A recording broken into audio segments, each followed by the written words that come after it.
दिन भर के रिवीजन के बाद पाठशाला में पहला चैप्टर पेट्रोल, एलपीजी और खाद संकट से पहले पीएम मोदी ने क्या सच में सब सेट कर लिया है या आर्थिक तूफान आने वाला है? भारत ने तेल के नए रूट तलाश लिए। एक एडिशनल मोदी की डिप्लोमेसी का न्यू चैप्टर क्या है? उधर ट्रंप का मैसेज लेकर आ रहे उनके मंत्री और इधर भारत के लिए खुला यूरोप का एंट्री पॉइंट। पीएम मोदी ने क्या गजब कर दिया है ये आज आपको बताने जा रहा हूं। पीएम मोदी ने अपने मंत्रियों को याद दिलाया टास्क। बीजेपी ने 27 के बाद 29-20 सेट कर लिया है क्या? कहते हैं संकट के समय ही इंसान की असली परीक्षा होती है, लेकिन पीएम मोदी समय से आगे सोचते हैं। भविष्य को लेकर उनका विजन एकदम क्लियर रहता है। फॉरवर्ड प्लानिंग के मामले में पीएम मोदी कभी मात नहीं खाते हैं और इस बार भी पीएम मोदी ने यह दिखा दिया है। जब जब भारत पर संकट आने वाला होता है वो और भी ज्यादा मजबूती के साथ फ्रंट पर आ जाते हैं। देश के लिए बड़े फैसले और कड़े फैसले लेने से कभी वो पीछे नहीं हटते हैं, कभी वो चूकते नहीं। पीएम मोदी के काम करने की यही स्पिरिट उन्हें पूरी दुनिया में सबसे अलग बनाती है। आप देखिए कि भले ही पीएम मोदी को विपक्ष के कुछ लोग गालियां देते हों, लेकिन 5 देशों के दौरे से लौटने के बाद मोदी लगातार इस बात में जुटे हैं कि पेट्रोल, एलपीजी संकट से कैसे देश को बाहर निकाला जाए। पीएम मोदी ने विदेश यात्रा के दौरान पेट्रोल, एलपीजी के संकट का तोड़ निकालने की पूरी कोशिश की है, जबकि खरीफ सीजन के लिए फर्टिलाइजर यानी कि खाद का इंतजाम उन्होंने पहले ही शुरू कर दिया था। विदेश दौरे के दौरान उन्होंने देश की अर्थव्यवस्था को बूस्ट करने की डील भी कर डाली। कुल मिलाकर पीएम मोदी ने संकट आने से पहले ही पूरी प्लानिंग कर ली। उनका होमवर्क ऐसा है, उनके मंत्री भी हैरान हो चुके हैं। खुद लगातार काम करने वाले मोदी ने अपने मंत्रियों को भी टॉप टास्क दे दिया है और कैसे आपको बताऊंगा कि क्या क्या टास्क मिला है। इतना टफ टास्क है कि आसानी से ये मंत्री आराम करके नहीं कर सकते हैं। इनको ये काम करने के लिए 24 घंटे लगना पड़ेगा। यूरोप दौरे में 57 डील करने के बाद अब पीएम मोदी से मिलने कौन से राष्ट्रपति पहुंचे हैं ये भी आपको बताऊंगा। पीएम मोदी के लिए ट्रंप ने क्या मैसेज भेजा, तेल संकट से निकलने के लिए किसे भेजने वाले हैं ये भी आपको बताने वाला हूं। साथ ही इस बात की चर्चा भी करूंगा कि पीएम मोदी ने फर्टिलाइजर और पेट्रोल के लिए कौन सा बड़ा प्लान बनाया है। लेकिन उससे पहले एक ट्रिल।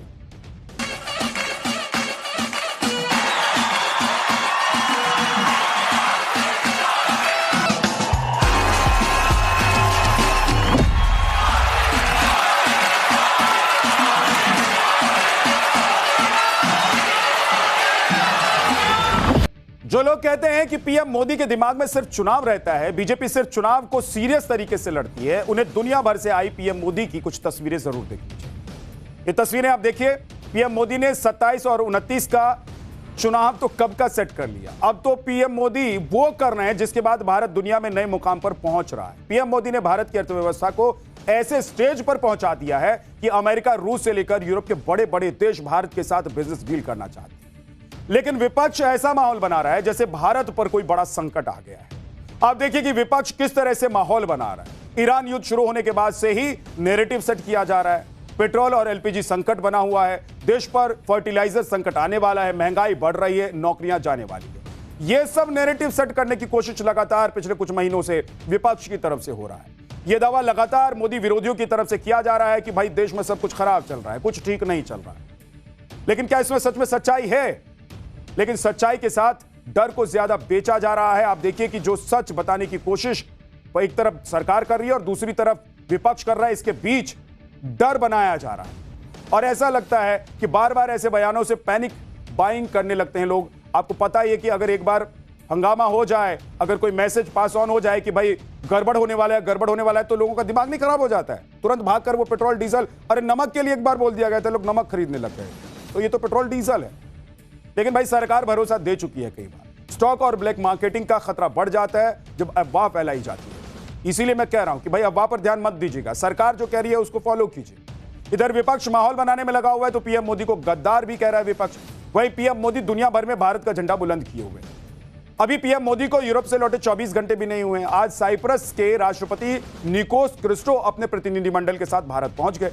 दिल्ली के हैदराबाद हाउस में पीएम मोदी ने राष्ट्रपति निकोस और उनके प्रतिनिधिमंडल का गर्मजोशी के साथ स्वागत किया। पीएम ने याद दिलाया कि पिछले साल साइप्रस दौरे पर उन्हें वहां सर्वोच्च सम्मान से नवाजा गया। भारत और साइप्रस के बीच यह बैठक सिर्फ एक औपचारिक मुलाकात नहीं मानी जा रही है, बल्कि साइप्रस के राष्ट्रपति का दौरा संकेत है कि यूरोप के छोटे देश भी भारत के साथ मजबूत रिश्ता बनाना चाहते हैं। इस दौरान दोनों देशों ने अपने संबंधों को स्ट्रेटेजिक पार्टनरशिप तक पहुंचाने का ऐलान किया है।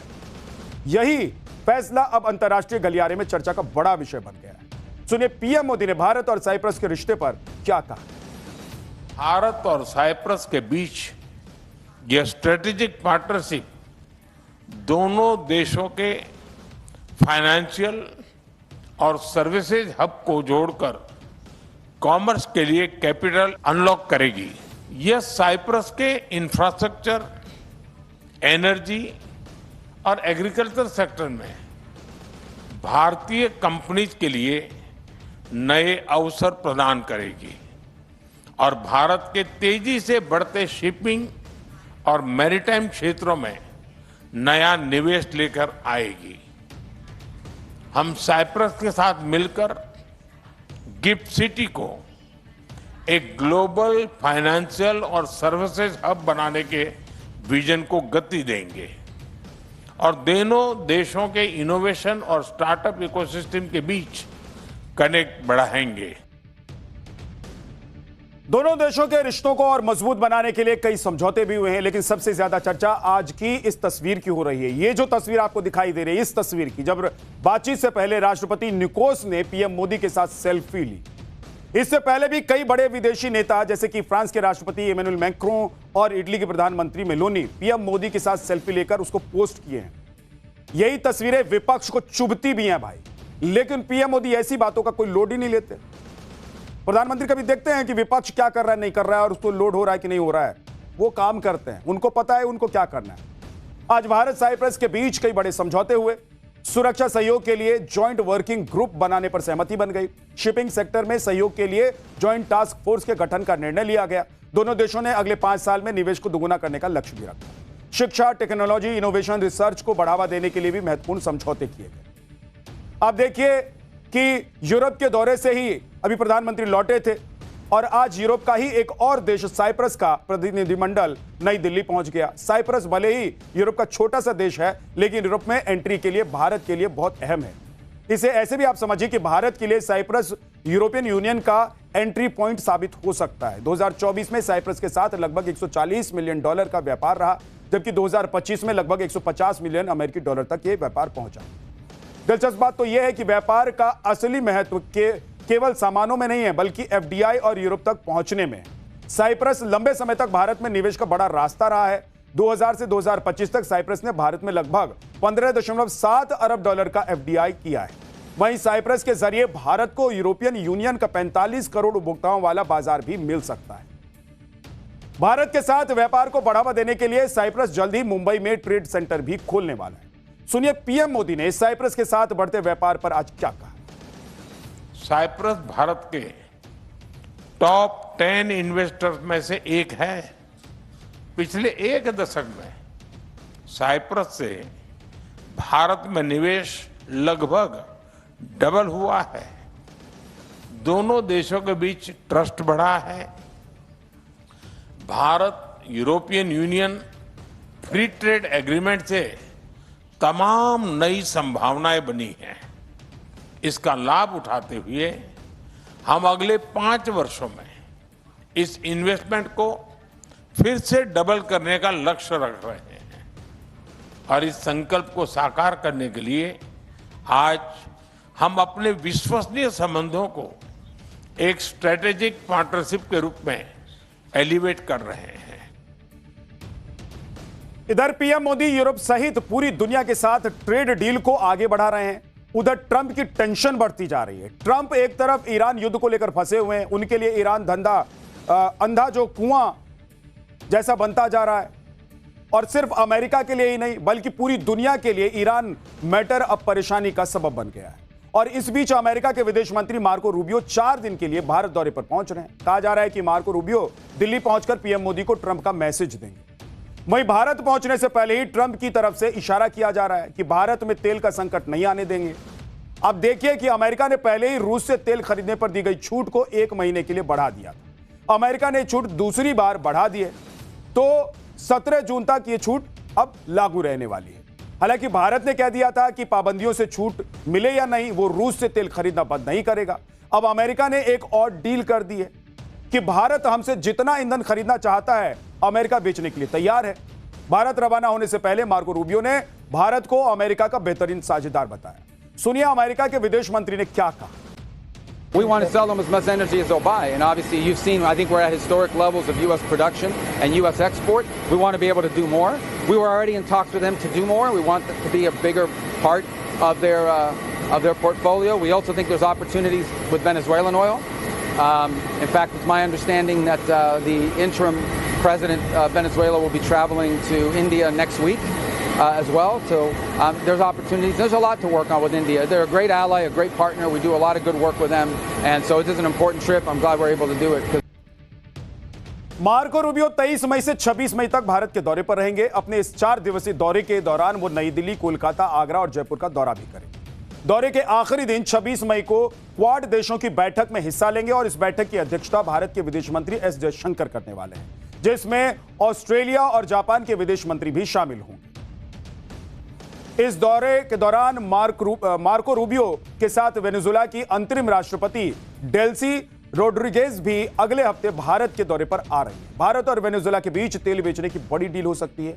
आप देखिए कि करीब 303 अरब बैरल तेल भंडार के साथ वेनेजुएला दुनिया का सबसे बड़ा तेल भंडार वाला देश है। वहीं वेनेजुएला भारत का तीसरा सबसे बड़ा कच्चा तेल सप्लायर बनकर उभरा भी है। भारत को वेनेजुएला से होने वाली तेल सप्लाई अप्रैल के मुकाबले करीब 50% बढ़ गई। मई में अब तक भारत ने वेनेजुएला से करीब 4.17 लाख बैरल प्रतिदिन कच्चा तेल खरीद लिया है। अप्रैल में यह आंकड़ा 2.83 लाख बैरल प्रतिदिन था, जबकि उससे पहले लगातार 9 महीने तक भारत ने वेनेजुएला से कोई तेल नहीं खरीदा। वेनेजुएला की राष्ट्रपति का भारत दौरा बेहद अहम माना जा रहा है। आप देखिए कि तेल का वेनेजुएला रूट भारत के लिए इसलिए फायदेमंद है क्योंकि वेनेजुएला का तेल रूस और सऊदी अरब के रास्ते से आता है, लेकिन परेशानी यह भी है कि वेनेजुएला का क्रूड ऑयल एक्स्ट्रा हैवी और सोर्स होता है, साथ ही कम गुणवत्ता वाला होता है, इसलिए कई देशों में प्रतिबंधित है। यह सभी रिफाइनरी में रिफाइन भी नहीं हो सकता है, लेकिन भारत में कम गुणवत्ता वाले तेल को रिफाइन करने की सुविधा है, जिसका फायदा मिल सकता है। हॉर्मुज में रुकावट की वजह से पूरी दुनिया में तेल संकट बढ़ता जा रहा है। ब्लूमबर्ग की रिपोर्ट के मुताबिक अगर यह संकट जल्द खत्म नहीं हुआ तो ब्रेंट क्रूड यानी कि कच्चे तेल की प्रति बैरल कीमत $200 के आसपास पहुंच सकती है। भारत भी संकट का सामना कर रहा है। हालांकि इस बीच पीएम मोदी ने संकट से समाधान निकालने के लिए मोर्चा संभाल लिया है। 5 देशों की यात्रा से लौटते ही पीएम मोदी ने आज केंद्रीय मंत्रियों के साथ मैराथन बैठक ली। करीब 4 घंटे की यह बैठक चलने वाली करीब 4 घंटे तक चलने वाली इस मीटिंग में प्रधानमंत्री नरेंद्र मोदी ने गैस और पेट्रोल डीजल की सप्लाई से जुड़ी बातों पर एक अपडेट लिया। इसके अलावा मंत्रियों को क्लियर मैसेज दिया कि पेंडिंग काम तुरंत खत्म किया जाए और एलपीजी के ऑप्शंस पर काम तेजी से बढ़ाए। वैकल्पिक ऊर्जा के लिए पीएम मोदी ने खासतौर पर बायोगैस को एलपीजी के ऑप्शन के तौर पर बढ़ावा देने की बात कही। एक तरफ प्रधानमंत्री नरेंद्र मोदी देश को गैस और तेल संकट से निकालने के लिए प्रयास कर रहे हैं और दूसरी तरफ देश का विपक्ष संकट के इस दौरान अपना सियासी अवसर बनाने की कोशिश में लगा हुआ है। ऊर्जा की क्राइसिस है, महंगाई है, डीजल पर, पेट्रोल पर, दूध में, ब्रेड में, सब में। इससे लोगों को ध्यान बटाने के लिए किया गया है कि देखिए प्राइम मिनिस्टर बड़े सिंसियर। अगर सिंसियर होते प्राइम मिनिस्टर को तो जिस तरह से पहले पीएम काम करते ये अब ज्यादातर चुनाव प्रचार में रहते हैं, उसके बाद जब समय बचता है तो चले जाते हैं विदेश की यात्रा में। पीएम का एक गरिमा है, पीएम पूरे देश का होता है। ऑफिस में बैठना चाहिए था जब वार ब्रेकआउट हुआ, काउंसिल ऑफ मिनिस्टर्स के साथ बैठना चाहिए था, नीति आयोग, अदर एक्सपर्ट्स के साथ, और पीएम एडवाइजरी काउंसिल भी है उसके साथ। न्यूज की पाठशाला में अब अगला चैप्टर। पहले कॉकरोच का एक्स अकाउंट बंद, फिर जान से मारने की धमकी, अब 20 मिलियन वाले इंस्टा पर भी तलवार लटक रही है।